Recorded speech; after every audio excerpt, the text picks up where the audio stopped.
Hello, my dear friends. How are you doing? Hope you are having an amazing day and not having to deal with drama. Ready for new stories I have for you today? Let's go to the first one. And don't forget to listen to the end of the story, guys, to hear my insights. Enjoy the stories, and don't forget to like and subscribe. And of course, don't forget to leave a comment. This is a deeply painful story, and I'm sharing it here because I'm torn between my instincts and the pressure I feel from all sides. I, 64 female, lost my daughter, Emily, 2 years ago to cancer. She left behind 2 beautiful children, Mia, now 9 female, and Lucas, now 7 male, who have been the light of my life during this dark time. But her widower, James, 38 male, has made everything infinitely harder. Not only did he betray Emily in the cruelest way possible, but now he and his new wife, Rebecca, 29 female, the woman he cheated with, are demanding that we include their child Sophia, 2 female, in all our family gatherings. We've refused, and it has caused a rift that is deeply affecting Mia and Lucas. Here's the full story.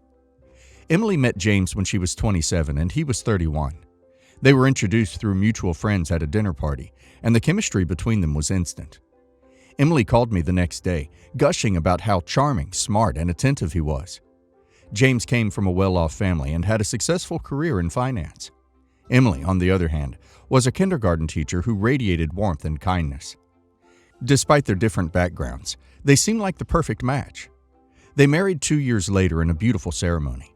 James doted on Emily, at least in the beginning. They bought a house in a quiet suburb, and soon after they had Mia, followed by Lucas. Emily was so happy. She often said she felt like she was living a fairy tale. But as time went on, cracks began to form. James's job demanded long hours, and he started traveling more frequently. At first, Emily chalked it up to his career ambitions, but I could see how it wore on her. She was left to handle the bulk of the parenting, juggling work and home life while James became more of a background figure. When I brought it up once, Emily brushed it off. "He's under a lot of pressure," she said. "He's doing this for us." But I noticed how tired she looked, how often she made excuses for his absences. And when he was home, he seemed distant, more focused on his phone or the TV than on his family. 3 years ago, Emily was diagnosed with stage 4 breast cancer. The news was devastating. Emily had always been so full of life, so energetic, and the thought of losing her was unbearable. She started treatments immediately. Chemo, radiation, anything that might give her more time. Through it all, she stayed strong for me and Lucas, never letting them see how much pain she was in. James, however, didn't rise to the occasion.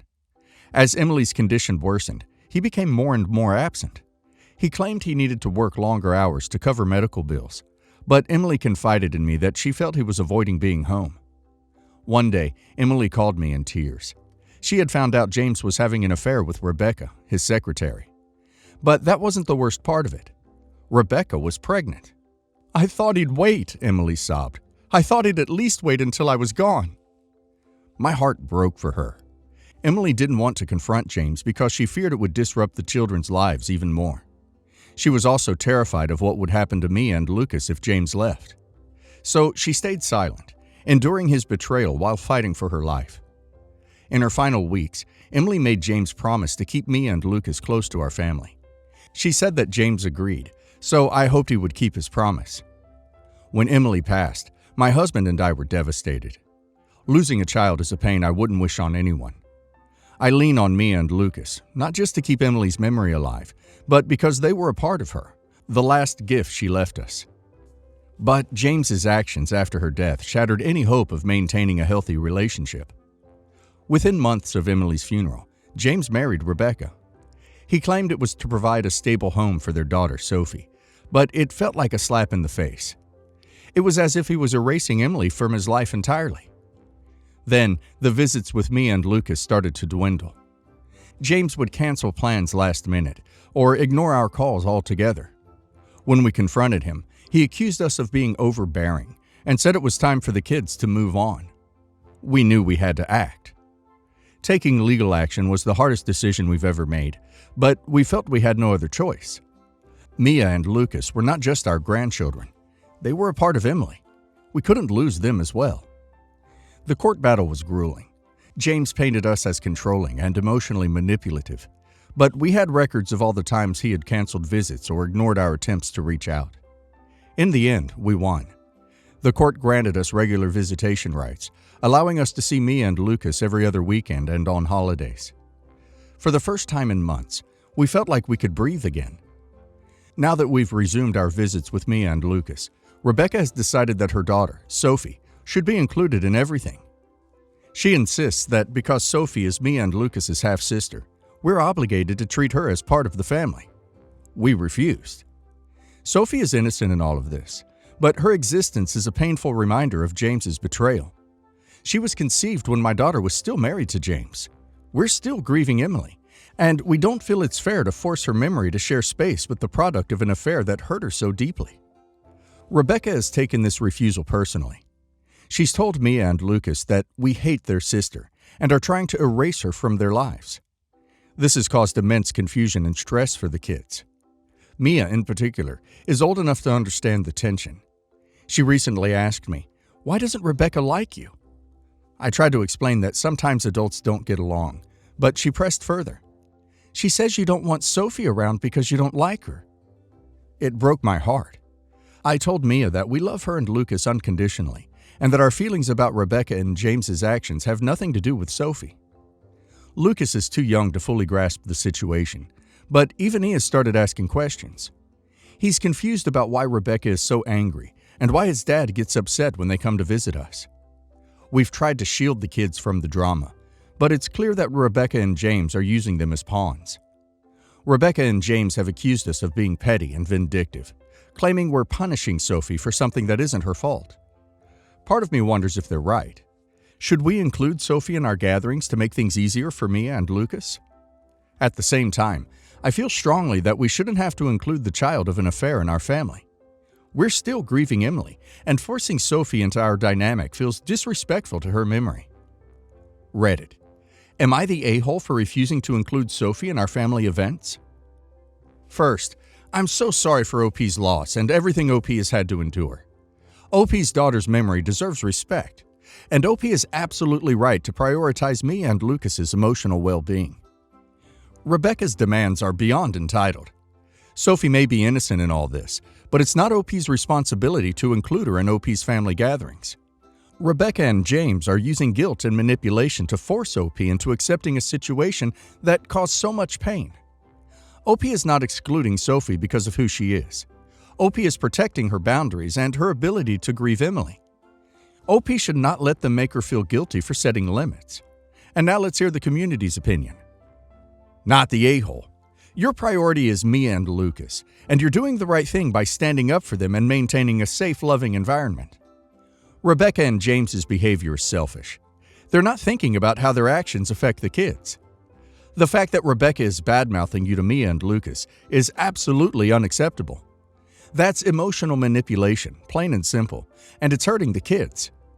I'd document everything she says to them, and if needed, revisit the court to protect your rights.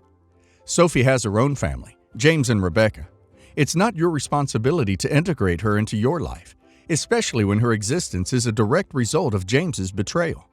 That said, not the a-hole. You're honoring Emily's memory while prioritizing her children's needs.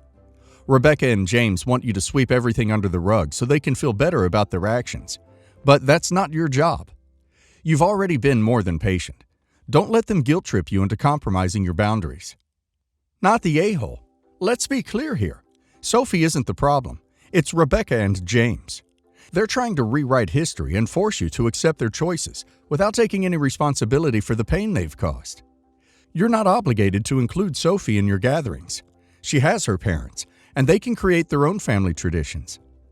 The fact that Rebecca is dragging me and Lucas into this and trying to alienate them from you is disgusting. Keep doing what you're doing, loving and supporting Mia and Lucas, while protecting your boundaries. If James and Rebecca cared about the kids' well-being, they'd stop making this about their own egos. My sister and I are both engaged. My fiance and I don't want a huge traditional ceremony, so we're planning a small intimate wedding in a botanical garden. My sister and her fiance want a bigger, fancier wedding. We announced the date of our wedding 3 months ago. Then last week, my sister announced the date of hers, which was the same date. I assumed she'd just forgotten it was the date of my wedding, but when I asked her about it, it was clear she hadn't forgotten. She said that there had been a cancellation for that day at her dream venue, and she just had to take it. She suggested I change my date, which I refused to do. She took it to my parents, and they're now pressuring me to change the date of my wedding. They agreed it was silly of her to book her wedding on the same day as mine, but they say since it would be easier and cheaper for me to change it, I should just do it. It's true that it would be cheaper, but easier is debatable. Since all my sister is booked currently as the venue, while my fiance and I have already booked everything. For a bit of additional context, I've always felt like our parents prioritize my sister over me. There have been multiple times we both had an event on the same day, and our mom showed up to hers and asked a friend to film mine, but never vice versa. Whenever there was something we couldn't afford for both of us to do, she was the one who got to do it. Maybe it's a little childish to bring this stuff up now that we're both fully grown adults, but this situation just brought up all my frustration from before. Thus far, I am still refusing to change the date. In my mind, my sister knowingly made a mess, so she can fix it. But am I the a-hole here? Not the a-hole. What kind of narcissistic a-hole sister plans her wedding on the same day as yours? That's insane. And then makes the presumption you'd just change it. I mean, if she called you and tried to explain how it was her dream spot and how hard dates are to come by and asked you if you'd be willing to adjust, that would be one thing. Even then, I'd expect her to offer to foot the bill for all costs related to changing your date. Your sister and probably your parents are all a-holes here. Stay strong, stay true. Don't change that date for anything. Duck them. Just be prepared in the case your parents don't show up to yours. Or maybe change the date, go to hers, and object. That would really send the message. You are definitely not the a-hole, unless you object. Then you'd be a funny a-hole. Not the a-hole. Very inconsiderate of your sister to book a date she already knew you had announced 3 months ago. Shame on your parents, too. Go through with your plans, celebrate with those who attend, and maybe spend holidays with your fiance's family. Congrats on the wedding, and best of luck. Ella, 31 female, used to be married to my brother-in-law, 37 male. Brother-in-law is now married to Julie, 40 female. Even though Ella and brother-in-law are divorced, I still see her as my sister-in-law. Brother-in-law divorced her. I didn't. We're still very close and refer to each other as our sister-in-law. Last month, I, 40 female, joined Facebook as one of my siblings is moving abroad next year, and I want to keep in contact with them. Ella is in a relationship with James, 40 male. Ella has recently announced on social media that she is pregnant with the third child. She and brother-in-law have twins. She is due in March. She had posted it on her social media, which she does not have Julie or brother-in-law on. I have added Julie and brother-in-law to keep the peace within the family, but Ella has shown me how to change the settings on posts, so if I want to post something that has her in it, then Julie and brother-in-law can't see it. I've started to crochet and knitting for Ella's new baby. For the twins, I made blankets, and I made the hats and cardigans that they came home in. I wanted to do the same for the new baby as well, and I don't want my new niece or nephew to feel left out. I posted a picture of the hat I had made for the new baby on one of my children's teddies. I captioned it that, very excited to be knitting and crocheting for a new family baby, and am excited to become an aunt again. I didn't tag anyone in it. I didn't say who was having the baby or anything. As I hadn't mentioned Ella in it at all, I figured it would be safe to let brother-in-law and Julie see it.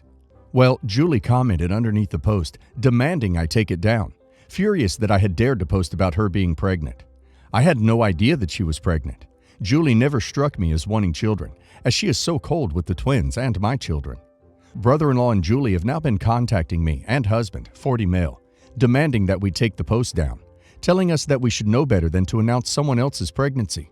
Julie has said that we are making her sick with stress, as she didn't want to be announced this early. Julie is 7 weeks pregnant. I haven't said anything to brother-in-law or Julie about Ella being pregnant, as I know Ella wouldn't want them to know. I have left the post up, but have told Julie and brother-in-law that the post wasn't about them, and that I'm not just an aunt to their future child, and that I have siblings who could also be expecting. I feel like I might be the a-hole, as my post accidentally revealed that Julie is pregnant, even if it was revealed by Julie herself. I feel bad about it, as I know how stressful those early weeks can be, with worrying that everything is okay before your 12-week scan. Oops! Julie outed herself, and this makes her a double a-hole, for also assuming the hat that you made was intended for her baby. Actually, let's ramp that up a bit. We'll make that order a flaming triple a-hole, with a side of large fries and a Coke, for also throwing accusations around without asking like any reasonable human being would at first. Can we also order an extra a-hole on the side, since we have to include brother-in-law for defending his wife's behavior? After all, he wasn't even decent enough to ask you himself either. Being pregnant doesn't excuse anyone from acting crazy and accusatory, and even berating you on Facebook. Leave the post up, ignore their calls and messages, and block them if you have to. In the meantime, I think it's time for Julie and brother-in-law to wash a chill pill down with a nice cold refreshing bottle of Shut the Duck Up. Not the a-hole. Not the a-hole. You didn't reveal her pregnancy. Julie seems like a piece of work though. Like, how does she think you found out she's pregnant when she and brother-in-law never told anybody yet? She's being overly ignorant and dramatic, and quite frankly, self-centered. Did she think she's the only one ever allowed to be pregnant? Keep the post up. You did nothing wrong. Now, how was their reaction when you told them what you're knitting isn't for them? Not the a-hole. You didn't reveal it. Julie did by commenting that she was pregnant on a public post. If she really thought it was about her, she could have just messaged you, and you could have told her not to worry. It was about someone else. This is a her problem, but in general, don't post things about other people's lives. It is rude. Background. My husband passed away in 2014 at the age of 46 from ALS and frontotemporal degeneration. Before we knew he was sick, I left him because he changed into something that didn't speak to me, touch me, or interact with me. I tried for 2 years to fix things, but they just got worse. I have a lot of guilt about this, but again, I didn't know.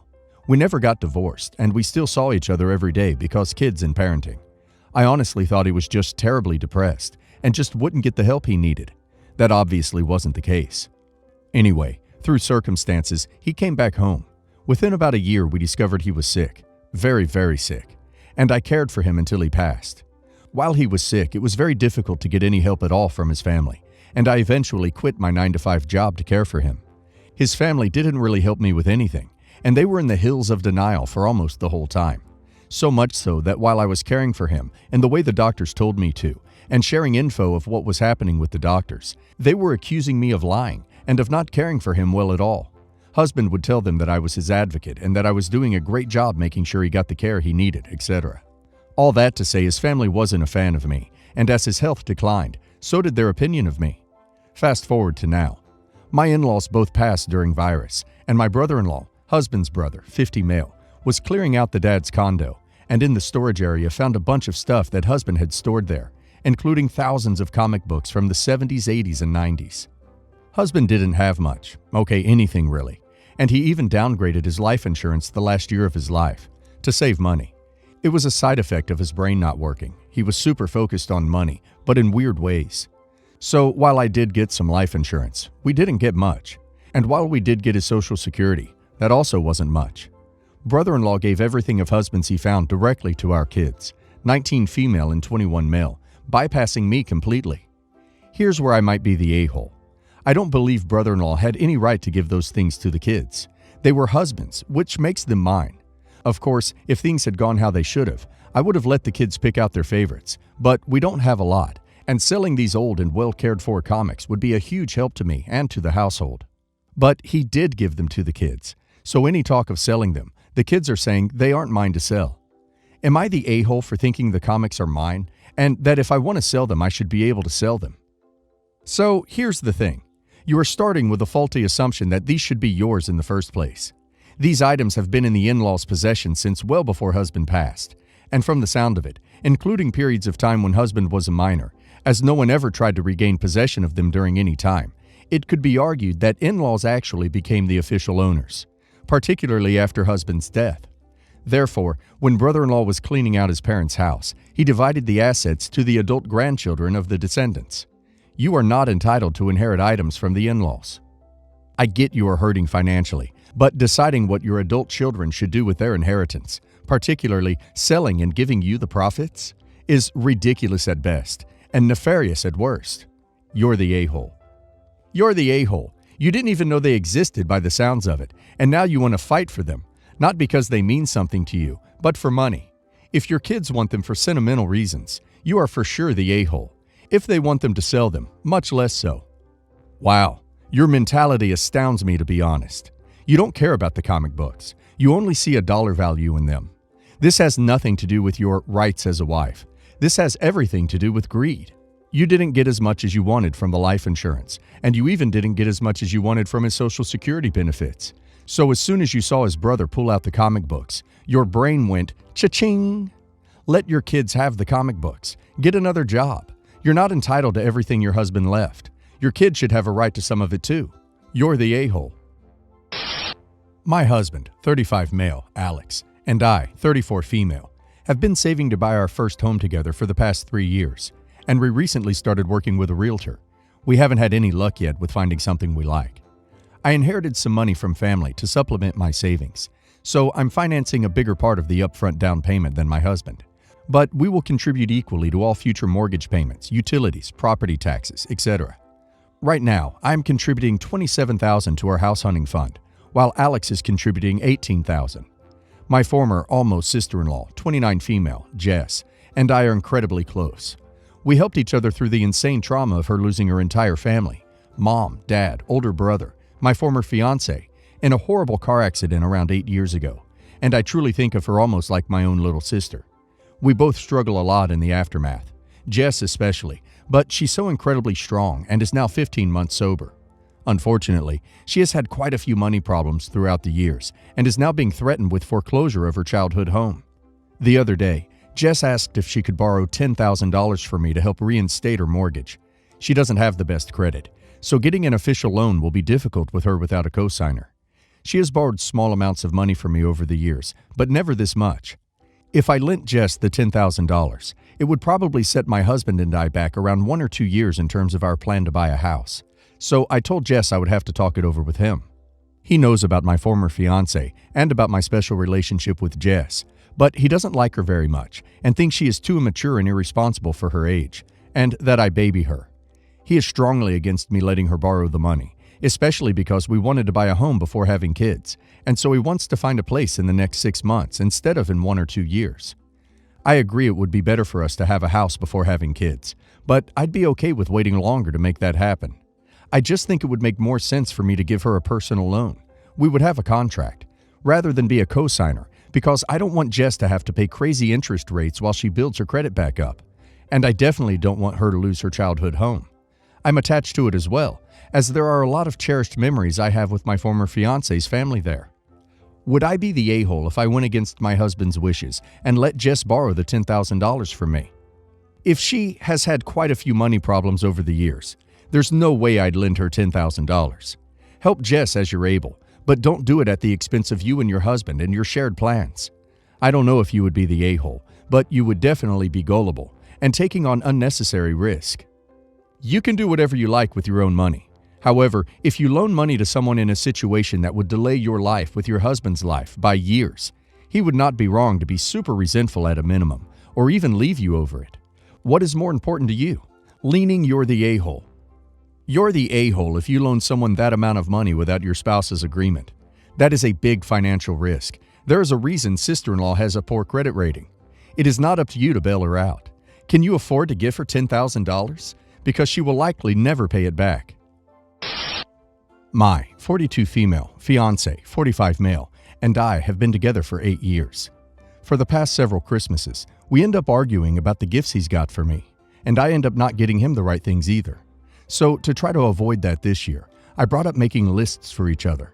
He seemed okay with that, until I said that I don't want him to get me specifically any purple or any scarves. That was it. He got mad and said I should be grateful for whatever I get, and that since I'm poor, I'm a stay-at-home mom with very little income, that I should just be happy to get anything at all. He says I'm spoiled for saying anything, and that I ruin Christmas every year. Basically, he thinks he can get me whatever, including a purple scarf, and I should just be happy and say thank you and wear it. Am I the a-hole for saying what I do or don't want as gifts for Christmas, and telling him to not get me anything if he can't abide by my wishes? Edited to add, I don't hate purple, and sometimes I wear purple, though it's rare that I buy anything on purpose. I sometimes get hand-me-downs or buy bags of second-hand clothes in my size, style. The main reason I don't want purple things is because my mom only wears purple aside from neutrals. Seriously, she is the purple queen. But then when he and I get into arguments over other random things, he often says that I'm just like my mom, which I don't think is true, but that part doesn't matter. If he doesn't like that I might be like my mom, why does he buy me things so that I look like her? It's exhausting just thinking about why. You're poor? You're his damn fiance. Leave him and find a man that respects you. Not the a-hole. You are his partner. You're only poor if he's poor. The larger issue is his disrespect and failure to consider you two a unit financially. Of course, if you tell him you don't want a purple scarf, he shouldn't fly off the handle saying you're spoiled and should be grateful for a purple scarf. Does he even like you? Not the a-hole, but I think you should reconsider your relationship with someone who insults you immediately, just for mentioning your preferences. Also, what kind of spouse is he that he doesn't get you things in your favorite color?